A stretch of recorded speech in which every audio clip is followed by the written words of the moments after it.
The garage door was open. I noticed it from the kitchen window. Standing there in my robe, coffee going cold in my hands, staring through the glass at that open door like it was trying to tell me something. Bobby never left that door open, not once in 31 years. But Bobby had been dead for 7 months. I set the coffee down, walked outside barefoot. The Savannah morning hit me warm and thick, jasmine from the back fence, birds already loud in the oak trees. I crossed the yard, stepped through the garage door. The GTO was gone. Not moved, not covered somewhere else. Gone. Just the oil stain on the concrete, dark and permanent, shaped like the car that had lived above it for 22 years. I stood over it, like I was standing over a second grave. That car was Bobby. Every Saturday morning for over 22 days, he was out here. Old Creedence on the radio, grease on his hands, singing when he thought I was still asleep. A 1969 Pontiac GTO Judge, orbit orange, fully documented, numbers matching.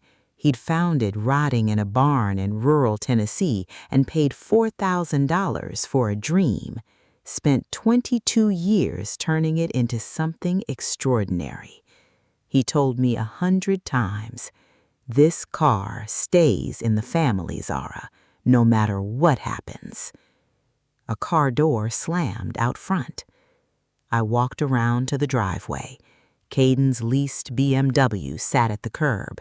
He was already climbing out, shoulders forward, hands shoved in his pockets, eyes on the ground. He knew. He knew I knew. Then the passenger door opened. Selena. She stepped out like she was arriving somewhere she owned. Silk top, dark sunglasses, that smile she always wore, wide and pleasant and completely empty behind the eyes. She looked across the yard at me standing in front of the garage in my robe and bare feet. She didn't look guilty. She looked like she was waiting for something to be over. That's the moment I felt it. Not just anger, something colder, something that said, "You've been watching the wrong thing." "Caden," my voice came out flat. "Where is your father's car?" He stopped at the edge of the driveway. "Mom, just listen. Where is it?" "I sold it." He said it fast, like speed would soften it. "I needed the money. Selena's had this Italy trip planned for months. It matters for her work. I couldn't just—" "You sold your father's car." "It was just sitting there." His voice went defensive the way it always did when he already knew he was wrong. "Dad's gone. You don't drive it. I got $14,000 for it, which is fair for something that old." $14,000. For 22 years of Bobby's Saturdays. For a car worth 10 times that. For something his father made him promise would never leave this family. I wanted to grab my son by the shoulders and shake him until he came back to himself, until the Caden I raised, the one who knew right from wrong without being told, looked back at me. But I'd spent 38 years as an ER nurse, and I knew how to keep my voice level when everything inside me was breaking. "You had a key," I said quietly, "from when you lived here. You came while I was at the store." He said nothing. Selena stepped forward then, smooth, unhurried, like she was joining a conversation she'd already planned out. She stopped beside Caden and put her hand on his arm. Her nails were perfect, red. "Zara, not Mrs. Stewart, never Mrs. Stewart. This isn't a discussion we need to have. The car is sold. We leave Thursday." Her voice was pleasant, patient, like she was explaining something to someone a little slow. Caden needed that money. The car was unused. It made sense. It was his father's. His father is gone, flat, matter of fact, and Caden is trying to build a life. Surely you understand that. I looked at my son. He wouldn't meet my eyes. Her hand stayed on his arm the whole time. I noticed that, filed it away. "We'll send pictures from Florence," Selena said, already turning back toward the car. She smiled over her shoulder. "You'd love the Duomo, Zara. Very beautiful, very peaceful." The casual cruelty of that, intentional or not, I still don't know. Maybe both. Caden glanced back once from the car door, saw me standing in front of Bobby's empty garage in my robe and bare feet. Then he got in. The BMW backed out and disappeared around the corner of Magnolia Bluff Drive, and I was alone. I went back into the garage, stood on the oil stain. The morning light came through the open door and lit up the dust in the air, and everything was exactly where Bobby left it. His tools on the pegboard, each one outlined in marker so he'd know the shape of what was missing. His red toolbox, his shop radio, his work journal on the bench. Everything except the car. I picked up the journal, found the last entry, 22 weeks before he died. 22 years, and she's finally done. Every piece where it belongs. Can't wait to teach Zara to drive her the way she deserves. Our road trip, just us, next summer. I closed it, held it against my chest. The garage still smelled like him, motor oil and old leather and that orange hand soap he kept by the utility sink. I could almost hear the music. The tears came then, not quiet ones, the deep kind, the ones that come from somewhere below grief, somewhere that doesn't have a name. I let them come, then I stopped them, because standing there in Bobby's garage, holding his journal, staring at the stain where his life's work used to be, something shifted, something quiet and cold and completely certain. That car didn't just get sold. Something is wrong. Something has been wrong for a long time, and I have been too busy grieving to see it. I locked the garage, went inside, made fresh coffee, and I waited for the phone to ring. If this story is hitting you somewhere real, subscribe to Never Underestimate Mom, and tell me in the comments, would you have stayed quiet or would you have started digging? The phone rang at 6:52 in the morning.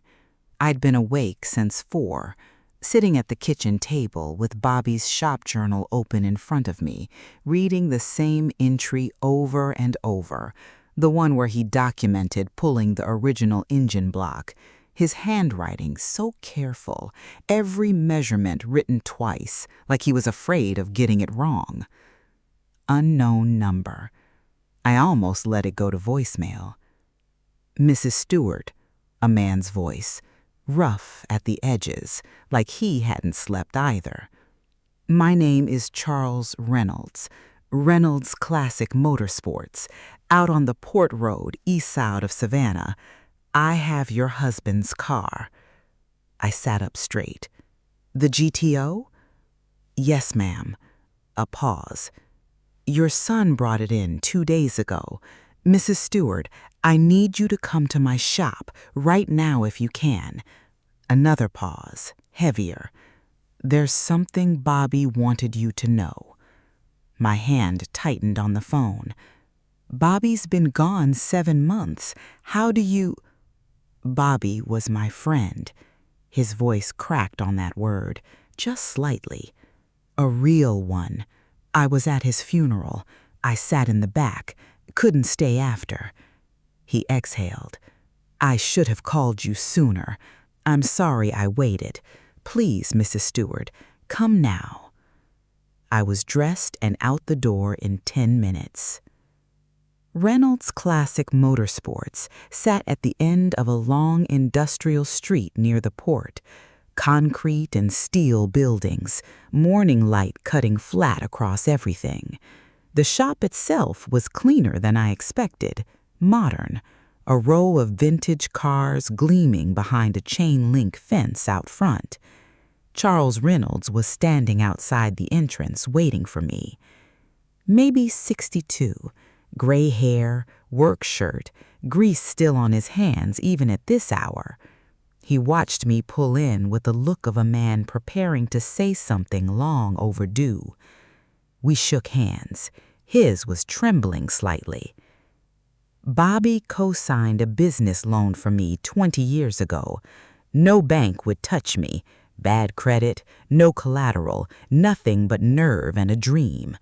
Bobby walked into that bank with me and put his name on the line.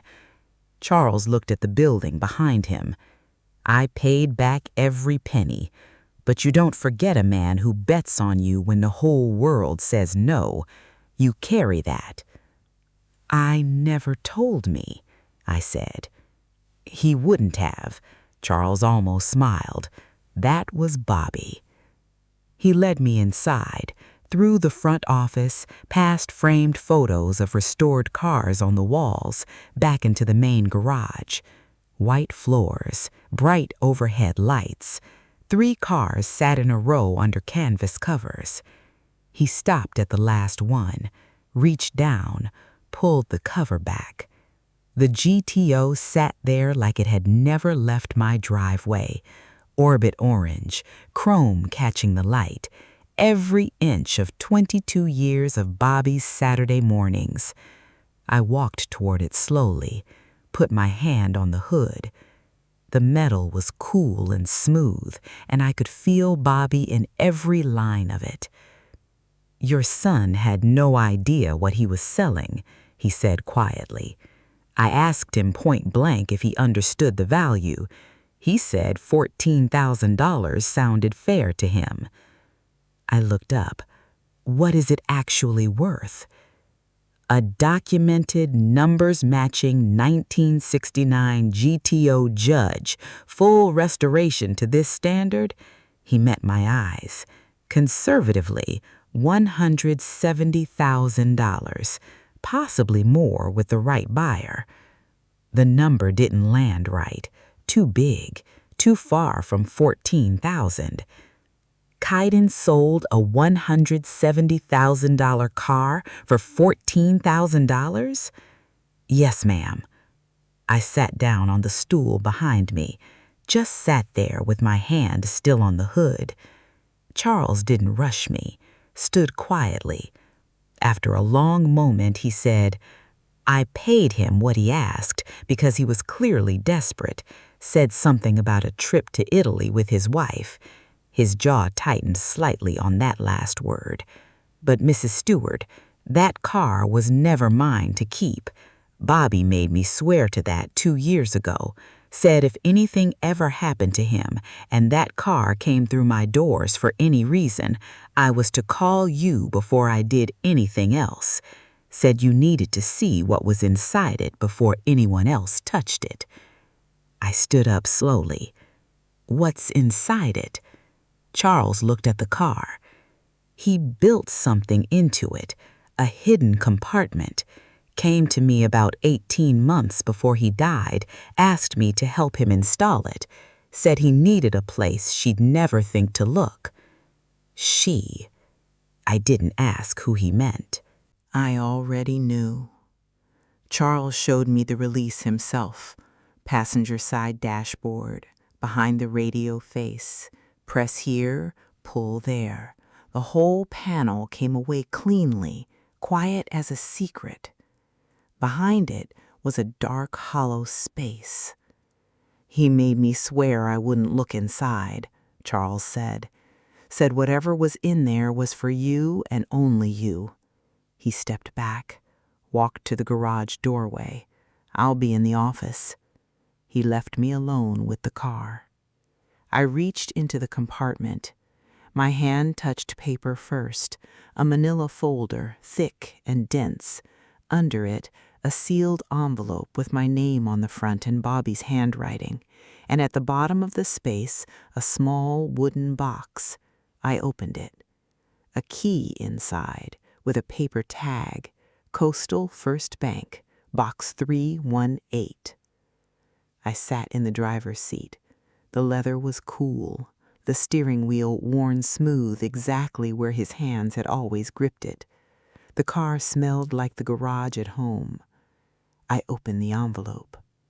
Zara, if you're reading this, I'm gone. I'm sorry I couldn't tell you while I was here. You would have wanted to face it with me. I know that better than anything. But I needed proof first, real proof, not suspicion, not a feeling, because without it, Caden won't believe either of us. I've been investigating Selena for 18 months. She's not who she says she is. Her real name is not Selena McCoy. She has done this before, twice that I've confirmed, possibly more.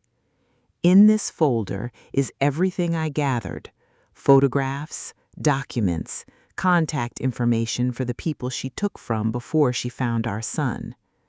Her pattern is always the same. She finds men with aging mothers and family assets. She's patient. She builds trust slowly, carefully. Then she starts planting seeds that you're forgetting things, that the house is too much for you, that you'd be safer somewhere managed. She builds the story over months until it sounds reasonable, until the son believes it himself. She's coming for this house, Zara. Our house, paid off, worth what it's worth, sitting right there in your name. I confronted her once, carefully, so she wouldn't know what I knew. She never flinched. She is very good at what she does, and she has done it long enough to be dangerous. Caden loves her. He can't see it. That's not his fault. It's exactly what she counted on. There is a PI named Darren. His card is in the folder. He's been working with me. He knows everything. Call him. The key is for our safe deposit box. Open it before you do anything else. You are taken care of. I made sure of that. I love you, Zara. I'm still here. I'm still protecting you. Dash, Bobby. I read it twice. Then I sat in Bobby's car in Charles Reynolds' garage, and I cried in a way I hadn't let myself cry since the funeral. Not the quiet kind, the kind that comes from deep down, from finding out the person you loved most was carrying something unbearable alone for 18 months and never let you see it on his face. He knew. While I was making his coffee and sitting next to him at church and sleeping beside him every night, he knew what Selena was, and he protected me from that knowledge until he had something solid enough to fight with. And then he died before he could finish it. Charles came back after a few minutes, stood in the doorway and said nothing, just waited. I wiped my face, got out of the car, opened the manila folder. First photograph, Selena at a wedding, white dress, bright smile, arm hooked through the arm of a man I'd never seen, Bobby's handwriting underneath. Ronald Hale, Tucson, Arizona, March 2020. Second photograph, different wedding, different man, same woman. Gerald Watts, Memphis, Tennessee, January 2022. Marriage certificates, copies of both signed Selena McCoy. 2 husbands before Caden, 2 families before ours. At the back of the folder, 2 names with phone numbers in Bobby's handwriting, Laura Burns, Tucson, and below it, Isabella Rojas, Memphis, and a final note from Bobby at the bottom of the last page. I need concrete proof before I go to Caden. She is too skilled. He will defend her before he hears a single word. If you're reading this and I'm gone, please finish what I started. Protect our son. He is a victim in this just as much as anyone she's hurt. I closed the folder, looked at Charles. He did all of this alone? Yes, ma'am. For 18 months? While he was sick? Charles nodded slowly. His eyes were red. I put the folder under my arm, the letter in my coat pocket, the wooden box in my bag. I picked up Darren's card from the folder and held it separately. I'm going to the bank, I told Charles. Then I'm calling these women. I held up the folder. Then I'm calling Darren. Charles nodded. What are you going to do after that? I looked at the GTO one last time. Orange paint. 22 years of a good man's love sitting right there under fluorescent lights, dragged out of our garage for $14,000 by a woman who was never planning to stay. I'm going to finish what Bobby started, and I'm going to make sure she never does this to another family again. Charles said nothing, but he stood up a little straighter. Coastal First Bank opened at 9. I was in the parking lot at 8:43. Box 318, Bobby's key, clean fit. Inside, one envelope, his handwriting. I took it to a private table. Zara. 1997. I had a patient, stubborn old engineer dying slowly, proud the whole way through. His son was starting a tech company. No investors would touch them. I gave them $6,000 because the old man asked me to, and because I believed in the kid. The patient died the next year. I forgot about it entirely. I found the certificates last spring in the garage office. Zara. Core Path Technologies went public 18 months ago. Those certificates are worth $318,000. Stay in the house, travel when you want, stay independent, don't let anyone tell you otherwise. Don't let anyone make decisions for you. You are taken care of. Bobby. $318,000. Sitting in that box the entire time Selena was in our lives, measuring, calculating. She never knew. Nobody did. I drove home, made coffee, opened the folder to the back page. Laura Burns, Tucson. Isabella Rojas, Memphis. I picked up the phone. Laura Burns answered on the second ring.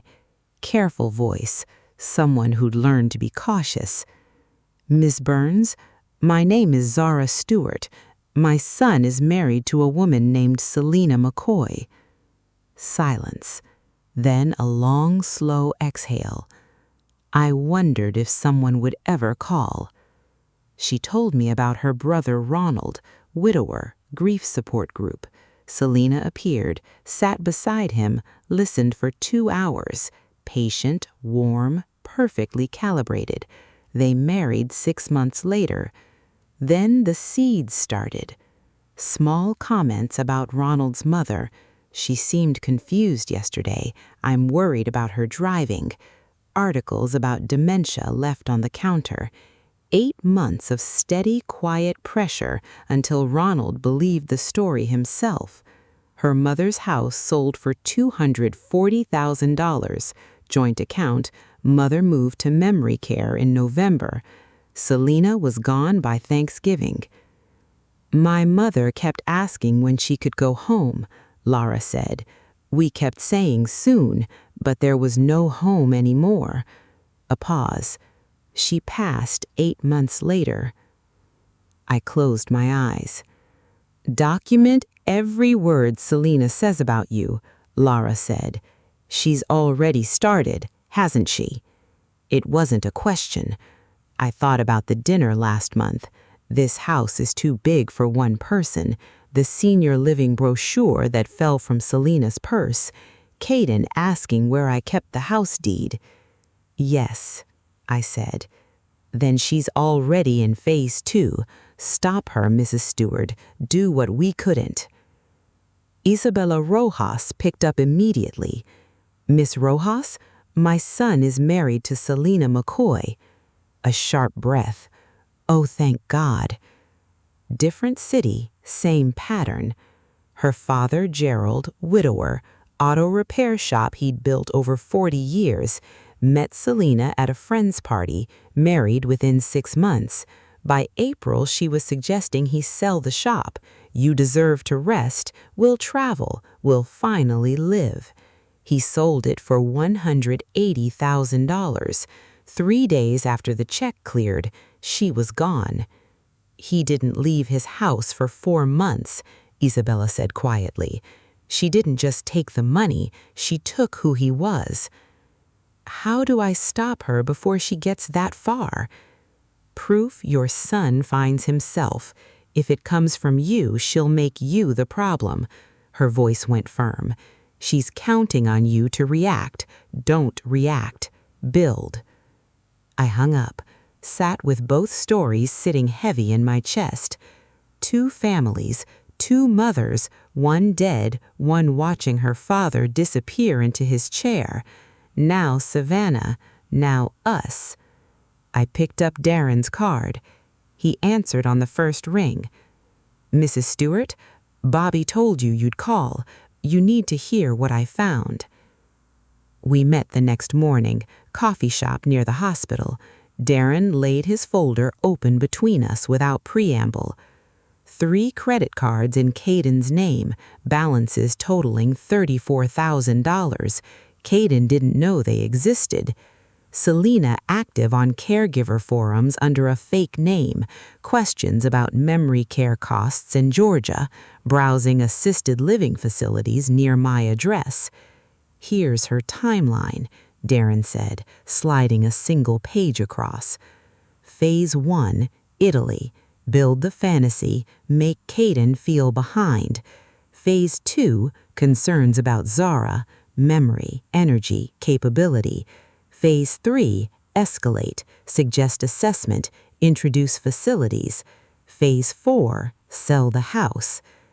Your house is worth $310,000, Darren said. Her total projected take is over $340,000. He closed the folder. She moves to phase 2 the week they get back. Can police stop her now? Not until she commits a crime in Georgia. So we wait? We build. And Zara, he leaned forward. Caden has to discover this himself. You put that folder in front of him tonight. She spends one evening convincing you you're a grieving widow who can't let go. I knew he was right. Drove home, sat in Bobby's garage, looked at the empty oil stain, opened my notebook and wrote down every small thing I'd noticed over 2 years and hadn't let myself name until now. The list was longer than I expected. It always is when you finally let yourself see. Italy tanned them both, but Caden looked exhausted underneath it, stress lines vacation hadn't touched.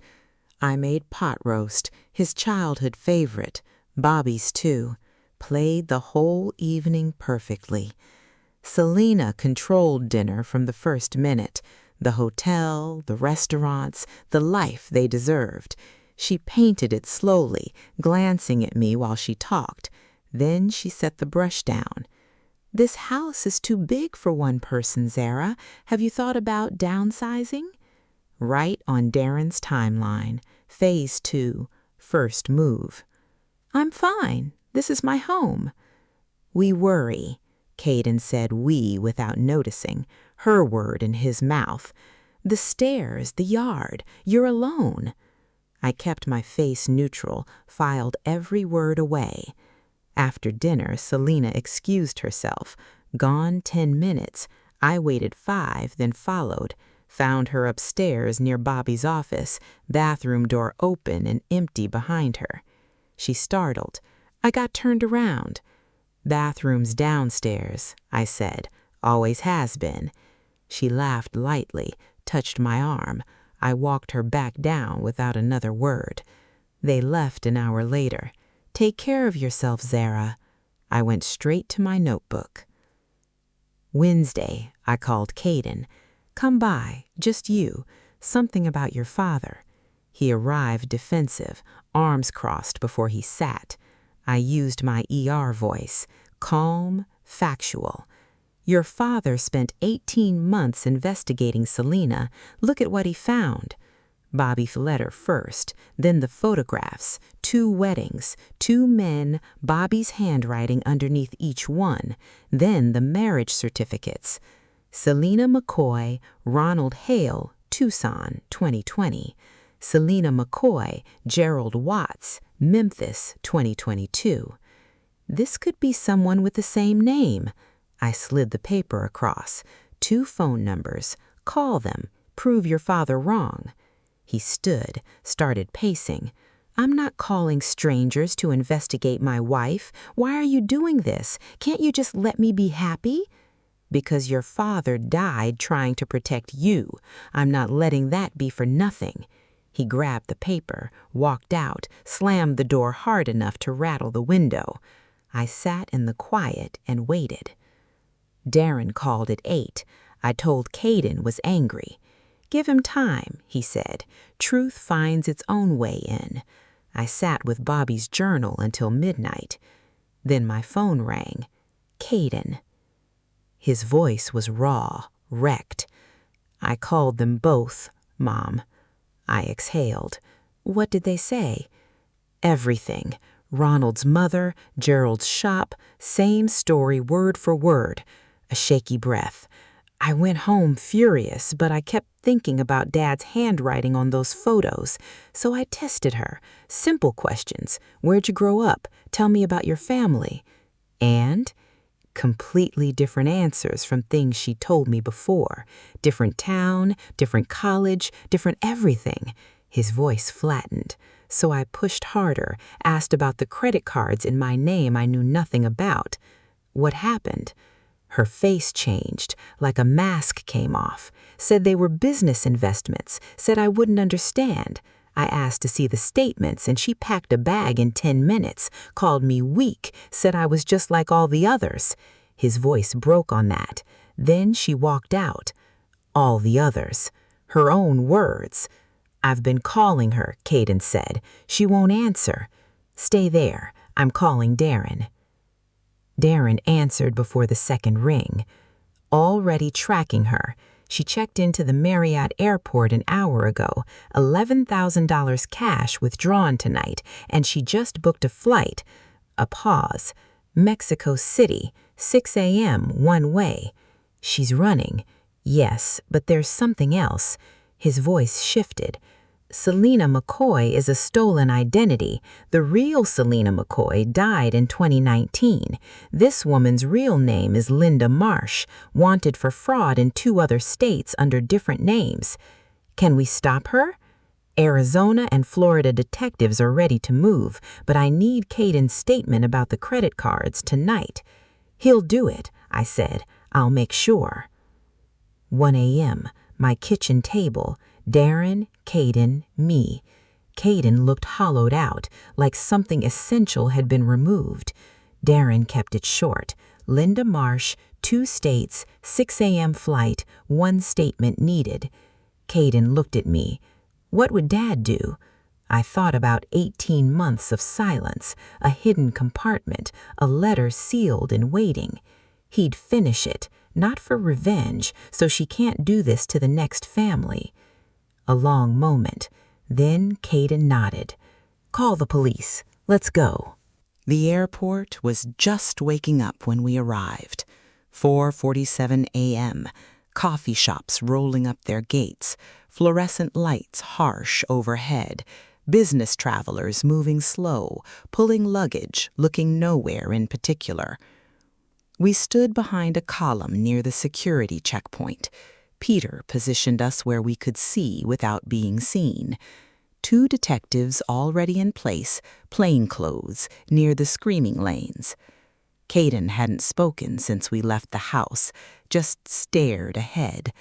I stayed close to him. 5:20. The terminal filled slowly. Then she appeared. 2 large suitcases, designer coat, sunglasses at 5 a.m., hair perfect. She moved through the terminal like someone going on vacation, calm, unhurried, phone in one hand, boarding pass in the other. She had no idea. She joined the security line, rolled her luggage forward. The detectives moved. "Ma'am, we need a word." Selena turned, saw the badges. 1 second her face was pleasant and cooperative. Then it wasn't. "Is there a problem, officers?" "We have a warrant. Linda Marsh." "I don't know who that is. My name is Selena Bennett." "Ma'am, step aside, please." She looked left, looked right, saw the second detective covering the exit. She ran, dropped both suitcases, kicked off her heels, sprinted in stockings across the polished floor toward the departures board. Airport security caught her before she made 20 feet, took her down hard at the base of the departures board. She fought, kicked, screamed, "Get off me! I haven't done anything!" People stopped. Phones came out. Officers handcuffed her on the floor and read her rights while she thrashed. Then they opened the suitcases right there at the checkpoint. First bag, clothes, normal travel items.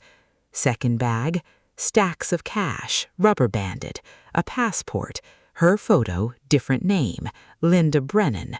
Documents, bank account numbers, an external hard drive. The detective held up the passport. "Want to explain this?" She spat at him.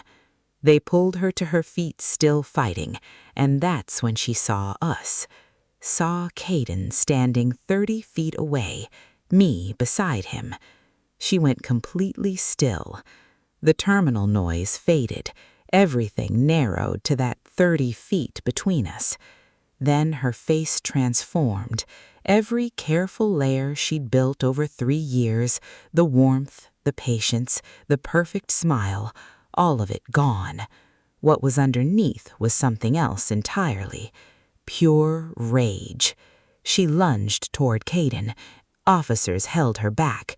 "You did this," her voice echoed through the terminal. "You pathetic, weak, stupid—" She was screaming now, no performance left, nothing managed. "You really thought someone like me would want you? You're nothing. You were always nothing." Caden flinched. I stepped forward, just slightly. Enough. She turned on me. "And you!" Her voice dropped into something uglier than the screaming. "Interfering old woman. 3 years I spent on this. 3 years. You should have stayed in your grief and minded your business." I didn't move, didn't speak, just stood there and let her words land on me and fall away. The officers dragged her back. She kept going, voice rising again, threats spilling out as they moved her toward the security doors. Then the doors closed, and she was gone. The terminal hummed back to life around us. People slowly looked away. A gate agent made an announcement overhead, like nothing had happened. Caden stood, frozen beside me. I put my hand on his arm. "Let's go home," I said. 2 weeks later, we gave formal statements. Detective work confirmed what Darren had pieced together. Linda Marsh, born in Ohio, started running cons at 19, graduated to identity theft and elder fraud over a decade. 5 confirmed victims before us, possibly more. Selena McCoy was a stolen identity. The real woman died in a car accident in 2019. Linda had been using her name for 4 years across 3 states. Charges filed in Georgia, Arizona, and Florida. Identity theft, fraud, forgery, theft by deception. The prosecutor called 3 months later. Linda Marsh took the plea deal. 14 years federal prison. I told Caden over dinner. He nodded slowly, didn't say anything for a moment. Then, "Is that enough?" I said, "For Stanley's mother, it's too late. For Gerald's shop, it's too late. But for the next family, yes, it's enough." He nodded again, went back to his food. Caden moved back into his old room the following week. 2 suitcases, same as when he left for college. Football trophies still on the shelf, same posters on the walls. The marriage was annulled. Linda had married him under a stolen identity. Legally, it never existed. He started therapy, twice a week. Some days he was okay, made breakfast, helped around the house, smiled occasionally. Some days he barely came out of his room. I didn't push, just kept the lights on, coffee ready, his favorite food in the fridge. 38 years as an ER nurse taught me that healing isn't linear. It's slow, and it's messy, and it asks for patience above everything else. One Saturday morning, 2 months later, I found him in the garage, sitting on Bobby's old work stool, journal open in his lap, tears running quiet down his face. I stood in the doorway. "I found this entry," he said, without looking up. His voice was thick. He read it aloud. "Taught Caden to change the oil today. Old enough to learn. His hands are still small, but he's careful, listens to every word. So proud of him." He closed the journal carefully. "I sold his car," he said. 22 years of his work for $14,000 for her. You didn't know. I should have known. Those last few months he kept asking about her, about our money, about our plans. I thought he was being controlling. His jaw tightened. Last real conversation we had, we argued about her. I told him to back off, let me live my life. He wiped his face. He died 6 days later. I never apologized.